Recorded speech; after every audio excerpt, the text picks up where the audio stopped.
Bonjour Monsieur Anas, Bonjour. bienvenue dans cet épisode du journal de la Supply Chain. Nous sommes très honorés de vous recevoir. On avait discuté pas mal avec votre collègue Tariq, qu'on remercie d'ailleurs, à propos de la logistique marocaine, à propos de BLS, à propos de nombreux autres sujets. Pour commencer simplement, est-ce que vous pouvez vous présenter? D'accord. Merci c'est Youssef et je suis aussi ravi d'être parmi vous aujourd'hui. Je tiens d'abord à vous féliciter toi et ton partenaire un peu pour l'initiative que vous avez prise sur la création du journal, mais aussi sur la partie podcast et je suis ravi en tout cas de faire partie de vos invités pour ces premiers épisodes. Donc je suis Anas Moutaoukil, je suis marocain, né au Maroc, né dans la ville de Fès, où j'ai grandi dans plusieurs villes au Maroc, mais essentiellement à Rabat. Je suis marié, heureux papa de 3 enfants. Voilà. Super. Et donc, vous êtes aujourd'hui à la tête du groupe BLS. Et donc, oui, effectivement, aujourd'hui, je suis le CEO de BLS et je vais en profiter pour vous annoncer en scoop que Building and Logistics Services, la société que je gère, va changer officiellement de naming et d'identité visuelle à partir du mois prochain. Donc, elle va s'appeler La Voie Express. Mhm. La Voie Express qui était le nom porté précédemment par une société qu'on a acquis l'année dernière. Ok. Et donc, aujourd'hui, qui devient, on va dire, le nom et l'identité de la nouvelle société ou le nouveau groupe qui va Mhm. porter toutes les activités logistiques.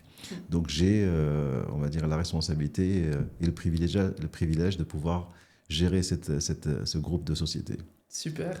Donc, si on revient un peu à votre parcours académique, vous êtes passé d'étudiant en université à CEO d'un des plus grands groupes logistiques.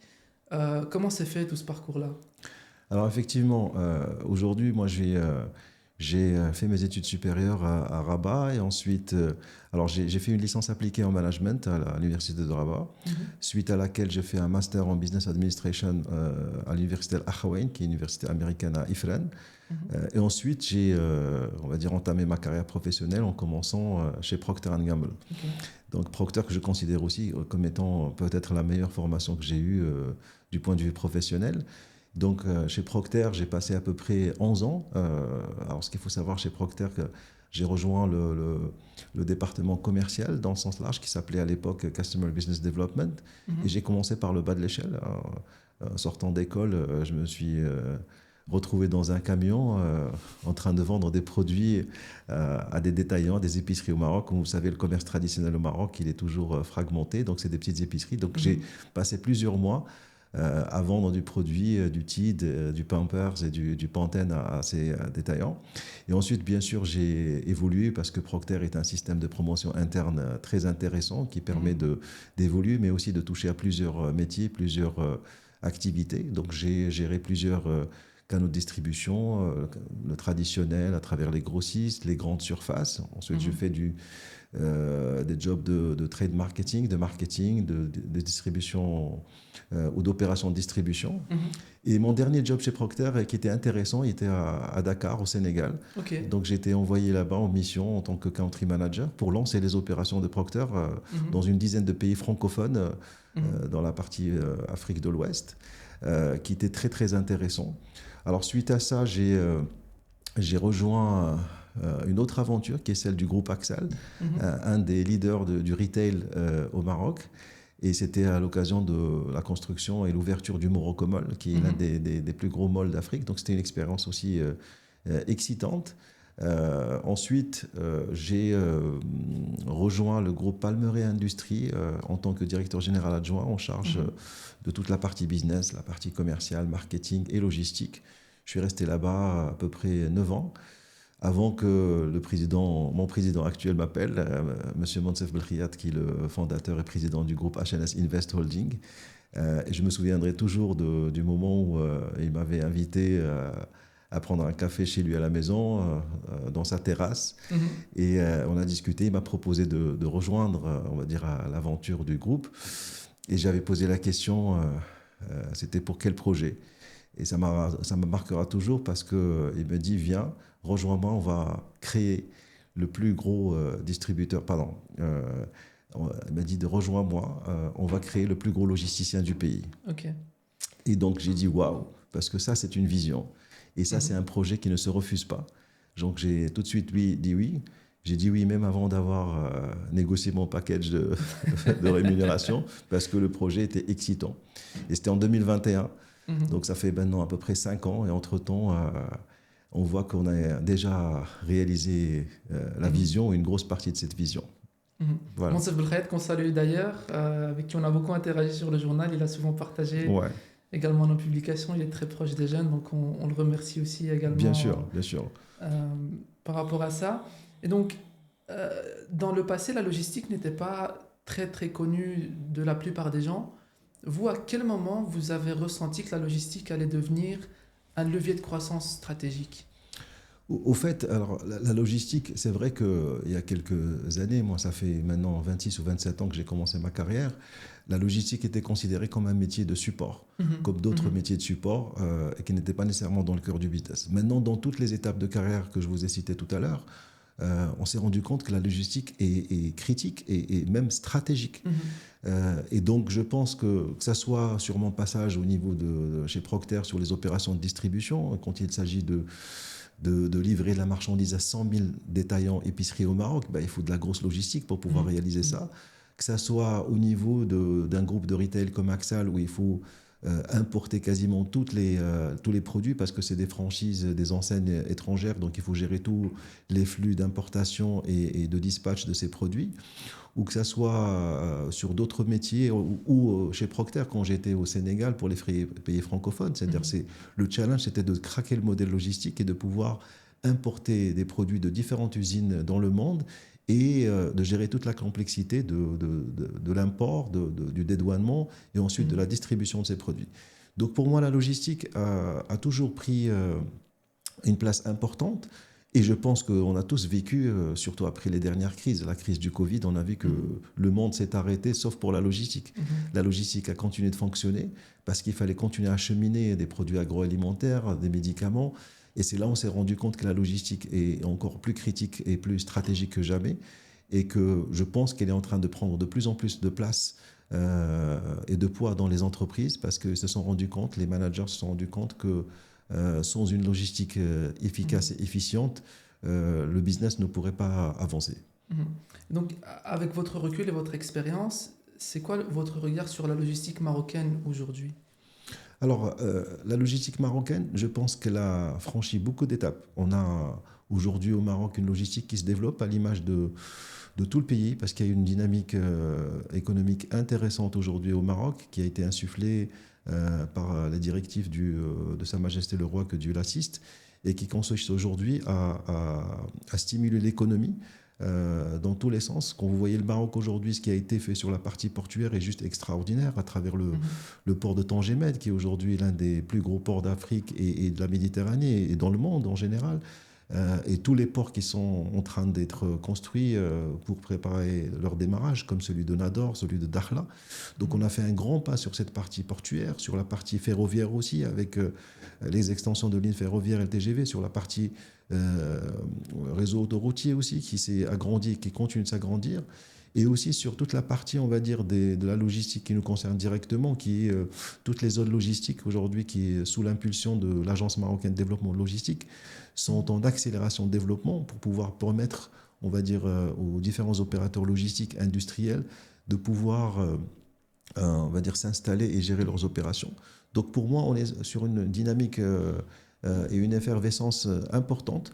Maintenant, bien sûr, il reste beaucoup de choses à améliorer. Aujourd'hui, on a des échéances à 2030 qui sont des échéances qui sont avec une belle excuse, qui est l'organisation de la Coupe du Monde 2030 qui sera co-organisée par le Maroc. Mais je pense qu'il nous reste encore beaucoup de potentiel. On a une logistique qui doit devenir plus compétitive. On doit réduire les coûts logistiques pour améliorer les prix pour les industriels, mais aussi pour les consommateurs finaux. Il y a encore une grosse partie de digitalisation. Mais en tout cas, la dynamique y est, la vision y est. Et donc, il nous reste juste à réaliser ces pas pour qu'on puisse aussi être au niveau des standards logistiques européens et partout dans le monde. Donc, pour revenir un peu sur BLS, pour nos auditeurs qui ne connaissent pas aujourd'hui encore BLS, qu'est-ce que ça représente en 2026 ? Alors, BLS, et je vais parler avec le nouveau nom de la BLS, qui est aujourd'hui le groupe La Voie Express, BLS a une histoire, c'est une entreprise qui existe depuis une dizaine d'années, mais qui a été pendant très longtemps une entreprise qui était monoclient parce qu'au fait, elle était logistic service provider pour une société sœur qui s'appelle Dislog. Dislog étant on va dire, la sœur aînée de BLS. Et BLS a pris le métier de logistique à travers la prestation qu'elle faisait pour Dislog. Dislog qui s'est développé dans plusieurs métiers parce que Dislog c'est un distributeur, un industriel aujourd'hui qui est dans l'économie de la vie sur les produits d'hygiène, d'alimentation et de santé. Et donc BLS a appris beaucoup du métier de logistique à travers ça. Ensuite, une fois en 2021, on a décidé de mettre en œuvre, on va dire, la vision de devenir le premier logisticien du pays. Derrière, il s'est passé beaucoup de choses. D'abord, on s'est rendu compte très rapidement qu'il fallait de l'infrastructure.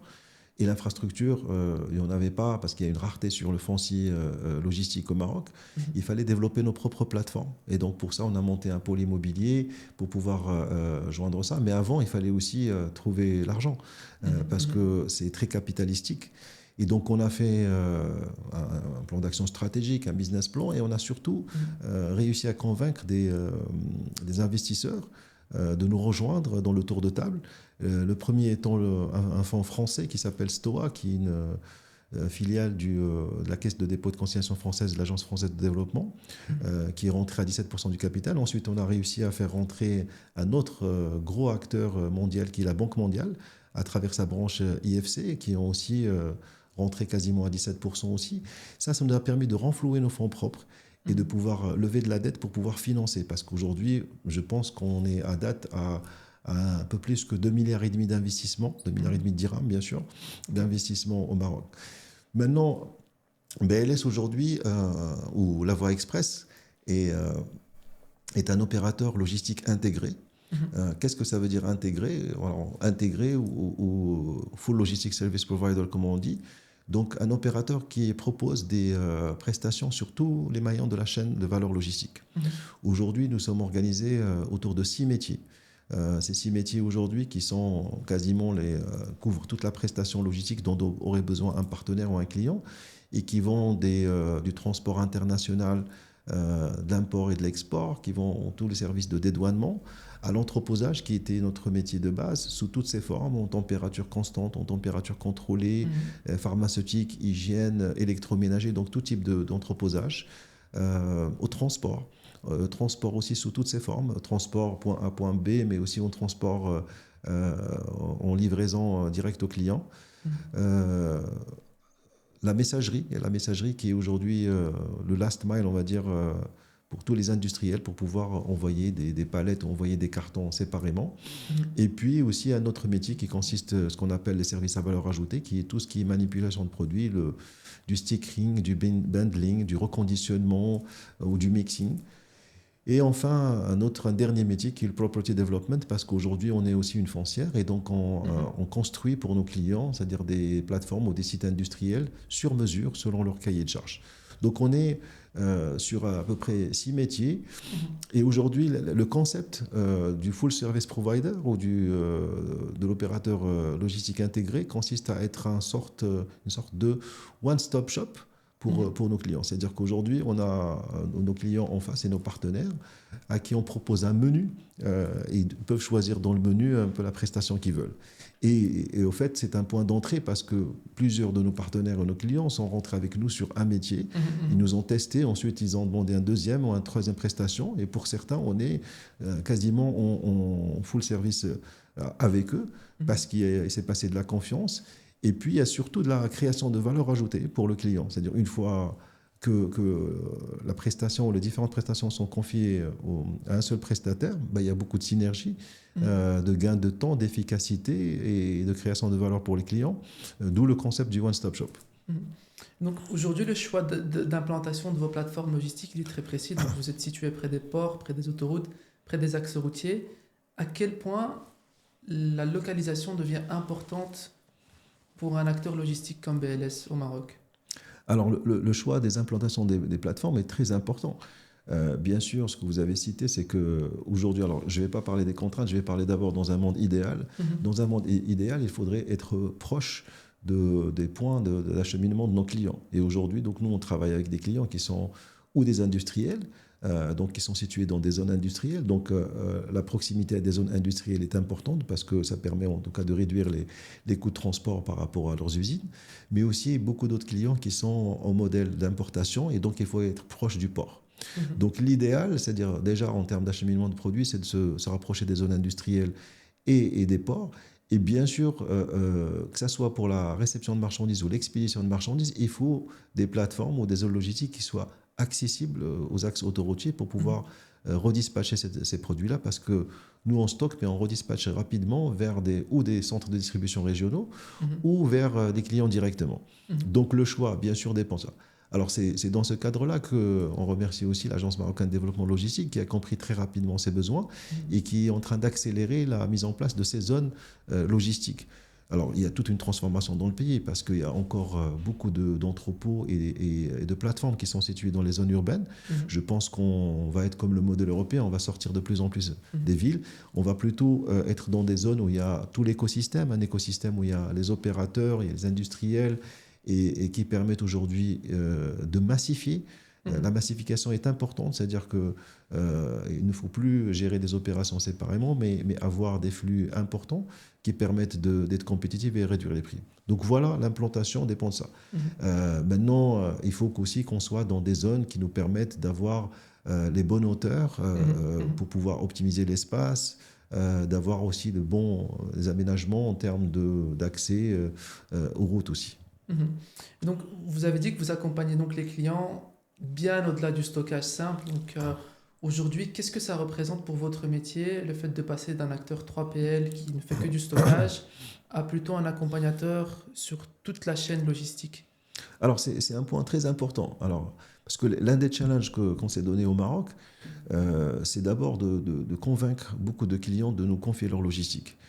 C'est un point, ce qu'on appelle le taux d'externalisation, c'est un point sur lequel le Maroc est encore, on va dire, en retard par rapport à d'autres pays. Je n'ai pas les chiffres exacts, mais je pense qu'on doit être entre 5 et 10%, ou un peu plus peut-être que 10% d'externalisation, d'entreprises qui externalisent logistique, versus un taux qui dépasse les 50% en Europe et dans d'autres pays. Et donc, le challenge, c'est de convaincre les clients de nous confier leur logistique, de sous-traiter leur logistique sur les différents aspects. Alors, sur ça, on a parlé tout à l'heure de menus à la carte. Et donc, nous, ce qu'on fait, c'est qu'on propose déjà à nos clients de tester avec nous certaines opérations. Ce qu'il faut savoir, c'est qu'au début, les clients ne confiaient que, on va dire, leur stock ou leur logistique, ce qu'on appelle du débord, aux prestataires logistiques parce qu'ils préféraient garder le contrôle chez eux. Et donc là, le fait de passer, on va dire, d'un simple prestataire pour le débord à un 3PL ou un 4PL est un passage important qui doit se faire d'une façon très pédagogique parce que nos clients doivent avoir confiance. Au Maroc, il y a aussi cet aspect contrôle patrimonial, c'est-à-dire qu'ils veulent garder les choses dans leurs locaux, gérer leur logistique. Donc on essaie un peu de les convaincre à travers des éléments rationnels, parce que des fois, ils ne connaissent pas leur vrai coût. Donc, on essaie de refaire un peu le costing avec eux pour leur prouver qu'en passant en sous-traitance, ils gagnent économiquement. Et surtout, il y a un point important, c'est celui de les laisser se concentrer sur leur cœur de métier. C'est-à-dire, ils sont des industriels, ils gagneraient à se concentrer sur de l'efficacité industrielle et nous confier la logistique parce que nous sommes les experts de la logistique et nous, on pourrait massifier, on pourrait réduire le coût et leur offrir un meilleur service parce que généralement, même sur la partie technologique, nous sommes un peu plus avancés que nos clients. Donc, le fait de passer sur du 3PL, 4PL est un challenge. Bien sûr, il faut se donner les moyens pour, il faudrait convaincre les clients. Mais une fois que c'est fait, c'est-à-dire que tous les clients qui ont essayé ce modèle-là sont contents de ce passage. Donc, on commence par un fait. Donc, le contrat entre BLS et PepsiCo, Varun Beverages, c'est le plus grand contrat d'entreposage jamais réalisé dans le secteur FMCG au Maroc. Qu'est-ce que ça implique pour un acteur logistique comme BLS? Alors, le contrat avec Varun et Pepsi, et je salue aussi le top management qui a investi avec nous beaucoup de temps pour pouvoir avancer ce contrat. Donc, ça a pris beaucoup de temps. Et ce contrat est typiquement un contrat où ce business case, si on peut l'appeler comme ça, où Pepsi, qui est une entreprise aujourd'hui qui est en pleine croissance au Maroc, aujourd'hui ils sont sur du soda, de l'eau et du snacking, et qui avait une logistique qui était, on va dire, un peu éparpillée, dans le sens où ils avaient aujourd'hui sont en croissance en double digit et je leur souhaite encore plus de croissance dans l'avenir. Ils avaient des entrepôts qui prenaient au fur et à mesure que leur volume augmente, qui n'étaient pas nécessairement optimisés, qui n'étaient pas nécessairement tous dans les standards que leur groupe, qui est un gros groupe indien, Varun, qui distribue Pepsi au Maroc et qui produit Pepsi aussi. Qui n'étaient pas dans les standards qu'ils voulaient. Donc nous, ce qu'on a fait, c'est exactement ce que j'ai expliqué avant. On s'est mis avec eux, ça a pris des semaines et des mois de discussion pour pouvoir mettre à plat toute la partie déjà costing et cahier de charges pour comprendre de quoi ils avaient besoin. On a fait des projections sur 5 ans et ensuite sur 10 ans pour se dire, OK, quel est le volume, l'augmentation de volume qu'il va y avoir. Donc on a défini d'une façon quantitative et qualitative, on va dire, le cahier de charges. Et ensuite, on a commencé à travailler sur la mise en œuvre jusqu'à ce qu'on ait abouti à ce contrat-là, au fait qui consiste à louer une grosse partie d'un site, aujourd'hui qui est Al Khiaïta, d'ailleurs qu'on va inaugurer officiellement avec les ministres le mois prochain, alors confier ce bâtiment où ils peuvent opérer. Alors ça leur permet de rassembler toutes leurs opérations logistiques dans un seul site versus avoir plusieurs sites. Ça permet de gérer et le stockage de matières premières, mais aussi des produits finis. Ça permet, on va dire, de centraliser le dispatch du transport, qui était le deuxième sujet qu'on a abordé avec eux, et en tout cas qui permet d'avoir, on va dire, un centre de stockage et de distribution national qui est acheminé, qui est livré de l'usine et ensuite qui redispatche vers des centres régionaux. Et même sur les centres régionaux, on a aussi travaillé avec eux sur 2 ou 3 projets où nous allons aussi leur offrir la prestation logistique au niveau Donc c'était un projet qui a pris du temps mais qui a abouti et qui, comme vous voyez, c'est des contrats sur 9 ans, ça veut dire qu'il émane de la confiance et toute la partie stratégique derrière. Et qui permettra, en tout cas à Pepsi aujourd'hui, d'avoir la base logistique pour pouvoir réaliser l'évolution de leurs opérations dans le futur. Et on parle donc de 31 000 m² d'espace de stockage. Ouais, exactement. Donc sur un espace qui est relativement important. Et donc sur un partenariat de cette ampleur entre BLS et Pepsi / Varun, comment est-ce que la logistique permet de devenir je vais refaire ma question. Donc, sur un partenariat de cette ampleur, comment est-ce que la logistique devient un véritable levier de croissance pour un industriel comme Pepsi? Alors, déjà, Pepsi a un business model qui est déjà très complexe, comme tous les, on va dire, les industriels du soda et de l'eau dans le monde, au Maroc spécifiquement, mais dans le monde aussi, je pense. Aujourd'hui, il faut imaginer une logistique où, pendant 6 mois de l'année, ils vont vendre le double des autres 6 mois. Parce qu'aujourd'hui, les volumes d'eau et de soda baissent pendant l'hiver et explosent pendant l'été. Donc, c'est-à-dire que c'est déjà un business model où il faudrait gérer une très, très forte saisonnalité. Et donc, il faudrait avoir une logistique en mode accordéon, c'est-à-dire une logistique qui puisse gérer d'une façon efficace et efficiente toujours la partie basse saison et haute saison. Et donc ce modèle-là déjà permet, parce qu'il y a l'espace qu'il faut pour pouvoir préparer la haute saison, et il y a l'espace qu'il faut pour pouvoir gérer la basse saison, sachant qu'une partie est fixe et une partie est variabilisée. Il y a aussi toute la partie transport qui suit derrière, et aujourd'hui, nous sommes aussi le transporteur de Pepsi. Ça nous permet aujourd'hui aussi de contribuer, on va dire, à gérer cette complexité. Mais d'une façon générale, c'est-à-dire que ce contrat-là a été fait de façon à ce que Pepsi puisse gérer, on va dire, toutes ces contraintes actuelles et futures du point de vue logistique de la meilleure façon sur les prochaines années. Ok, donc on avait aussi le cas du partenariat entre BLS et Centrale Danone. Donc on parle d'un site de 11 500 m² avec des chambres froides dernière génération, de la technologie dernier cri. Comment est-ce que BLS intervient d'un point de vue logistique dans ce projet ? Alors, ça aussi, on est fiers d'être partenaire de Danone au Maroc. D'ailleurs, on est partenaire sur plusieurs sujets. C'est peut-être le 4e ou 5e sujet sur lesquels on est partenaire, parce qu'on est déjà partenaire sur des sujets et d'entreposage, 3PL, transport, livraison, en amont, en aval, même sur la collecte de lait. Aujourd'hui, nous sommes leurs partenaires. Et donc ce projet est venu parce qu'aujourd'hui, il y a quand même une volonté. Alors Danone, aujourd'hui, qui sont cotés en CAC 40 et qui aujourd'hui ont des standards parmi les plus élevés au monde sur la partie agroalimentaire, je pense que ce projet est venu aussi d'une volonté d'élever les standards de toutes les plateformes et des usines qu'ils ont. Je pense qu'ils ont des standards industriels relativement élevés. Et aujourd'hui, il est venu le temps aussi pour la logistique pour pouvoir suivre avec ces standards. Donc, on est sur un entrepôt qui a été fait, encore une fois, en build to suit. Build to suit, ça veut dire que le projet a commencé il y a 1 an et demi ou 2 ans, en discutant le cahier de charge dans le détail. C'est-à-dire que le choix de l'emplacement du terrain, avant même d'acheter le terrain, on s'est mis d'accord avec Danone sur l'emplacement, ensuite sur le cahier de charge et la réalisation jusqu'au détail près. C'est un entrepôt qui est au plus haut standard sur la partie réglementaire, parce que Danone sont dans des standards qui sont beaucoup plus élevés que la partie réglementaire, que ce soit sur la partie santé, sécurité au travail, que ce soit sur la partie anti-incendie. Et donc, tout a été fait dans ce sens pour que ce puisse... Bien sûr, je ne parle pas des aspects logistiques qui sont pris en considération. Le deuxième point important, c'est que c'est un site aussi qu'on se veut avec notre partenaire green. Quand je dis green, c'est un site qui va être très vite, qui va fonctionner avec des panneaux photovoltaïques et de l'énergie verte, qui va avoir une grosse partie des camions aussi qui vont desservir, qui vont être électriques. Et aujourd'hui, en plus des matériels de manutention aujourd'hui qui vont fonctionner avec l'électricité aussi. Donc, qui se veut green, avec d'autres projets aussi de recyclage, d'eau de pluie, et j'en passe. Donc, un projet qui est, on va dire, aux standards les plus élevés au Maroc. Et encore une fois, c'est-à-dire, on espère que ça va être juste un premier projet pour qu'on puisse aussi les accompagner sur d'autres plateformes dans le pays. Donc, aujourd'hui, on parle de plus en plus de règles environnementales, de ESG. À quel point les règles ESG sont importantes pour la logistique marocaine? Alors, c'est quelque chose qui est en train de prendre de l'ampleur, de plusieurs aspects.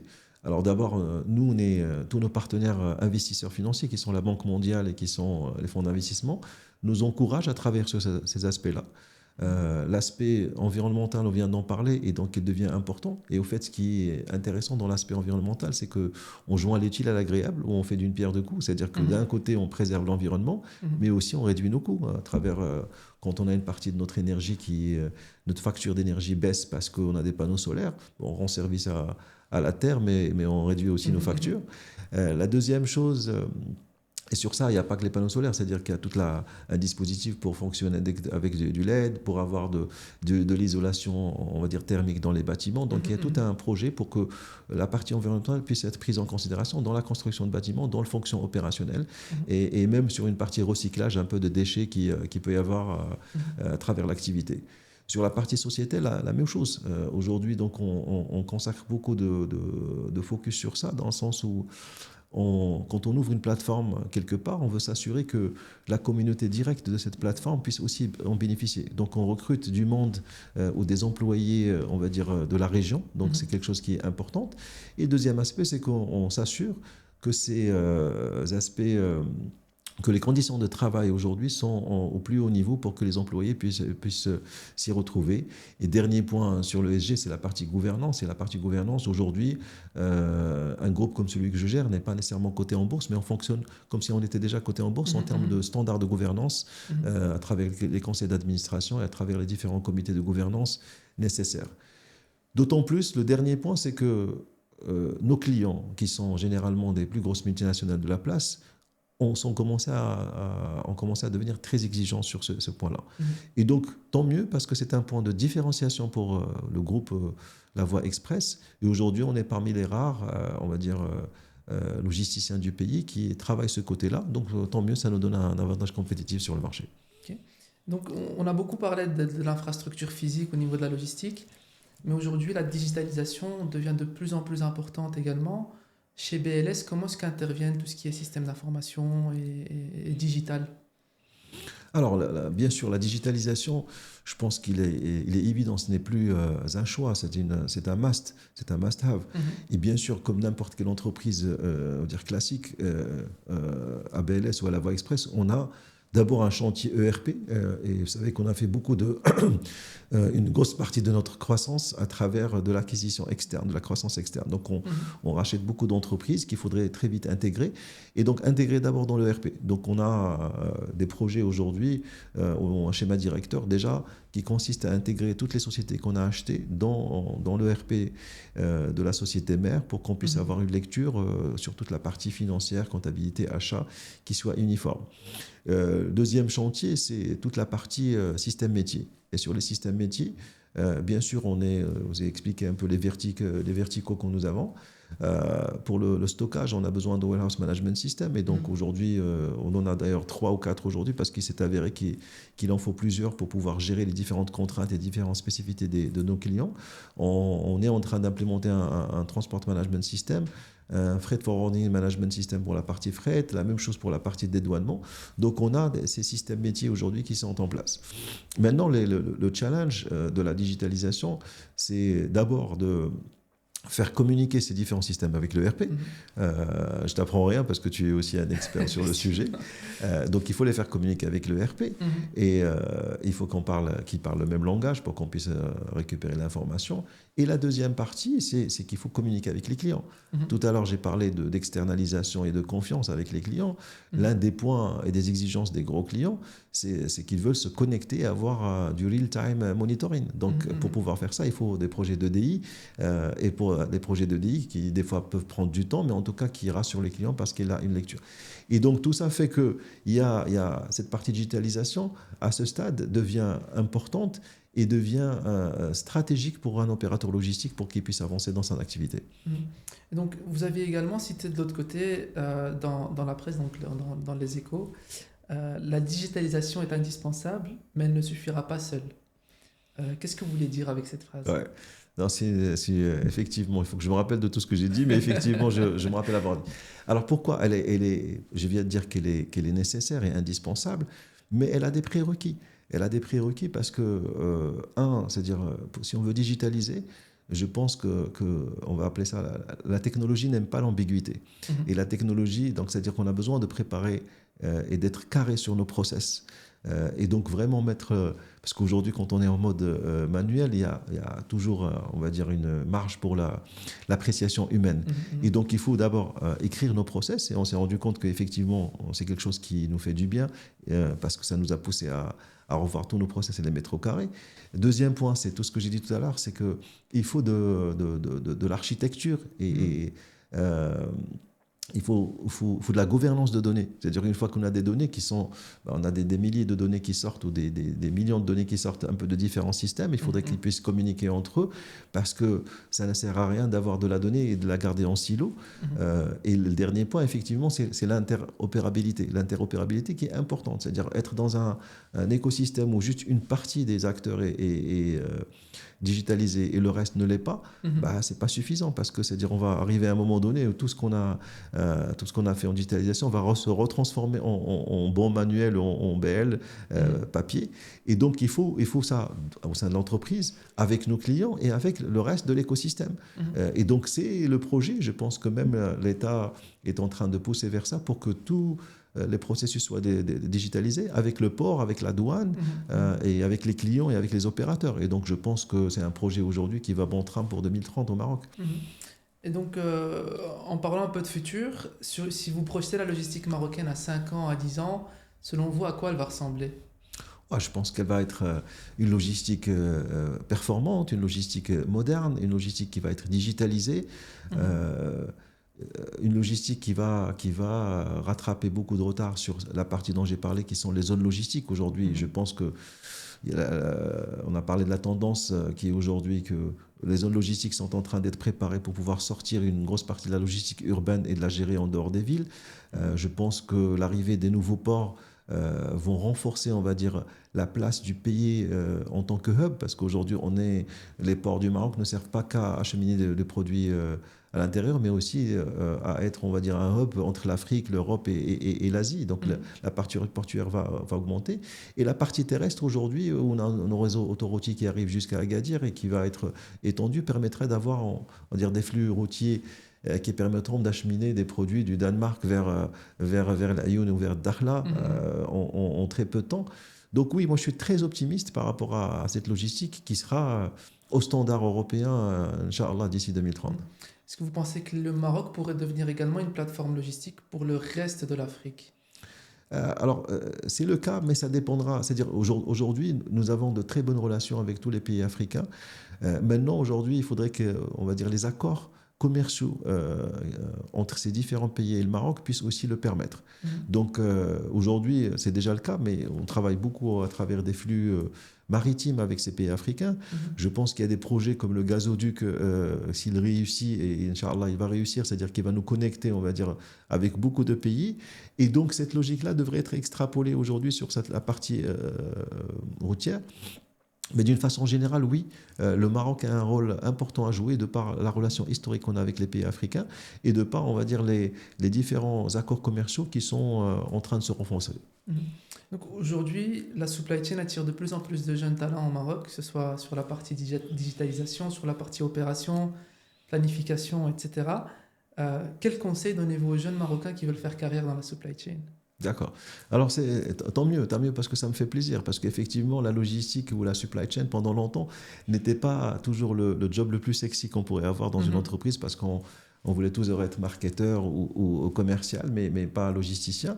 On a parlé tout à l'heure que la logistique, par la force des choses, a pris beaucoup de poids dans l'entreprise. Maintenant, d'une façon générale, déjà, moi, pour les jeunes, mon conseil, ça serait déjà, il faudrait qu'ils aient une vision de carrière. Il faudrait qu'ils aient une vision sur 5 ans, sur 10 ans, sur même 20 ans. D'ailleurs, une vision pour leur carrière, mais aussi pour leur vie personnelle, pour qu'ils puissent savoir où est-ce qu'ils doivent aller. De réfléchir grand, et comme disaient les Américains, think big et think out of the box. C'est-à-dire il faut que les jeunes puissent être ambitieux et courageux. Maintenant, il faudrait que les jeunes aussi soient patients, parce que je vois que les jeunes veulent arriver très vite et veulent prendre des postes de responsabilité immédiatement. Je vous ai raconté un peu mon parcours et moi, je crois toujours, peut-être qu'on dira que je suis un peu old school, mais la valeur du travail est toujours importante. C'est-à-dire que pour les jeunes, il faudrait qu'ils puissent accepter de rentrer dans une entreprise et accepter de passer un peu de temps dans le bas de l'échelle pour qu'ils apprennent, parce que le terrain, il n'y a pas mieux que le terrain pour apprendre le métier et les opérations. Il faudrait être patient, il faudrait apprendre, parce que moi je continue d'apprendre jusqu'à maintenant, parce que comme on dit, life is a long learning process, donc on continue d'apprendre. Il faut être patient, il ne faut pas avoir d'ego, parce que l'ego est l'ennemi de la réussite, donc il faudrait qu'il puisse avoir, comme on dit en arabe, la petite tête, c'est-à-dire que accepter d'apprendre des choses. Et puis, voilà, moi, c'est mon conseil pour eux, c'est-à-dire qu'ils puissent commencer, travailler dur. Travailler dur, c'est important, parce que, alors je peux comprendre que dans la nouvelle ère, il y a beaucoup de jeunes qui ont fait fortune à travers, en bossant peu, en tradant du bitcoin ou autre chose, mais je continue de croire, ça reste des exceptions, que le travail dur paye. Donc oui, pour la supply chain, je pense qu'il y a des perspectives au Maroc et ailleurs, que les jeunes devraient, quelle que soit leur formation, la formation académique est une base de départ, qu'ils soient ingénieurs, qu'ils soient d'école de commerce. Moi, je pense qu'il faudrait qu'ils puissent rentrer, apprendre le métier, et je pense qu'ils peuvent avoir de belles carrières, que ce soit dans des entreprises ou que ce soit à travers leurs propres projets personnels. Et quel conseil donnez-vous aux Marocains résidant à l'étranger qui souhaiteraient justement rentrer au Maroc pour travailler dans la supply chain, dans la digitalisation? Alors, c'est un bon point aussi. Alors, les jeunes Marocains à l'étranger, pour moi, c'est des privilégiés qui ont eu l'occasion de faire leurs études, en tout cas une partie de leur carrière, à l'étranger. Restons humbles, pour le Maroc, on est toujours un pays en voie de développement, donc on a encore des choses à rattraper par rapport à l'Europe. Pour moi, ces personnes-là, c'est comme s'ils avaient fait un voyage dans le temps. C'est-à-dire qu'ils ont déjà vu à quoi devrait ressembler beaucoup de choses en termes de standards, de technologie, en Europe, ou en Amérique ou en Asie. Et je pense qu'ils pourraient avoir un rôle important à pouvoir revenir dans le pays et tirer le pays vers le haut. Je pense qu'ils peuvent apporter un sorte de transfert de compétences, de savoir-faire, parce qu'ils sont marocains, ils connaissent le pays, ils connaissent les spécificités du pays. Le fait qu'ils aient appris des choses à l'étranger, qu'ils aient vu comment ça se passait, ils peuvent venir au Maroc pour pouvoir tirer le pays vers le haut. Et donc, je les encourage vivement à considérer, en tout cas, de rentrer. Je pense que la dynamique dans le pays aussi est très positive.